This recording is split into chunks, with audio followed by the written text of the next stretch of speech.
माझं सोलापूर न्यूजमध्ये आपल्या सगळ्यांचं स्वागत। नेते एकमेकांवर नाराज आहे। महाविकास आघाडीमध्ये नेते एकमेकांवर नाराज आहे। रोहित पवार यांनी आपली नाराजी व्यक्त केली आहे। पहिले महाविकास आघाडीने त्यांच्यामध्ये मला वाटतं मागणी कोण करताय आणि त्यांच्यामध्ये पण एकमत मला वाटतं नाही आहे। हे पण एक दुसऱ्याच्या तंगड्या घालून रोहित पवार यांनी तर आपली नाराजी उघडपणे व्यक्त केली आहे। महाविकास आघाडीवर त्यांनी आपली नाराजी व्यक्त केली आहे। रोहित पवार यांनी महाविकास आघाडी आता काय महाविकास बिघाडी आहे माहित नाही, महाराष्ट्र विरोधी आघाडी आहे।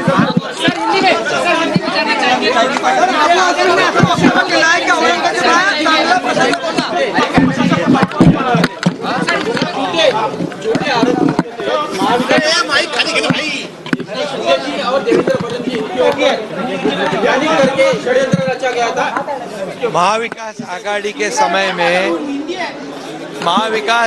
के समय में तत्कालीन विरोधी पक्ष नेता देवेंद्र फडणवीस जी और मैं तो महाविकास आघाड़ी में मंत्री था, लेकिन दोनों को भी झूठे आरोप में फंसाने की कोशिश जो प्लानिंग की हुई थी, इसकी एक ऑडियो क्लिप निकली।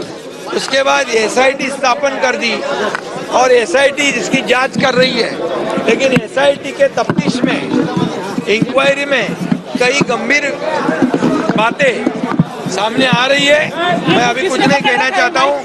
एसआईटी का रिपोर्ट आएगा, उसके बाद में जो है पूरी तरह साफ हो जाएगा और रिपोर्ट के अनुसार कार्यवाही। सर, औरंगजेबात चांगला प्रशासक होता असं अबू आझमी म्हणतायत, तुम्ही कसं बघता या घटनेकडे? देखिए, मैं अभी उसमें कोई कुछ भी मैं बोलना नहीं चाहता हूँ। इसमें एसआईटी का रिपोर्ट आएगा, उसके बाद ही दूध का दूध पानी का पानी हो सर, जाएगा। औरंगजेब हा चांगला प्रशासक होता असं अबू आझमी म्हणतायत। विधान भवनाच्या परिसरात त्यांनी वक्तव्य केलेलं आहे। खरं म्हणजे छत्रपती शिवाजी महाराज हे आमचं महाराष्ट्राचं आराध्य दैवत आहे। छत्रपती संभाजी महाराज हे आमचं आराध्य दैवत आहे आणि या छत्रपती संभाजी महाराजांचं हलाल करून त्यांना 40 दिवस छळ करून त्यांचे जे हाल करून माझं सोलापूर न्यूज या यूट्यूब चॅनलला सबस्क्राईब करा आणि बेल आयकॉन प्रेस करायला विसरू नका।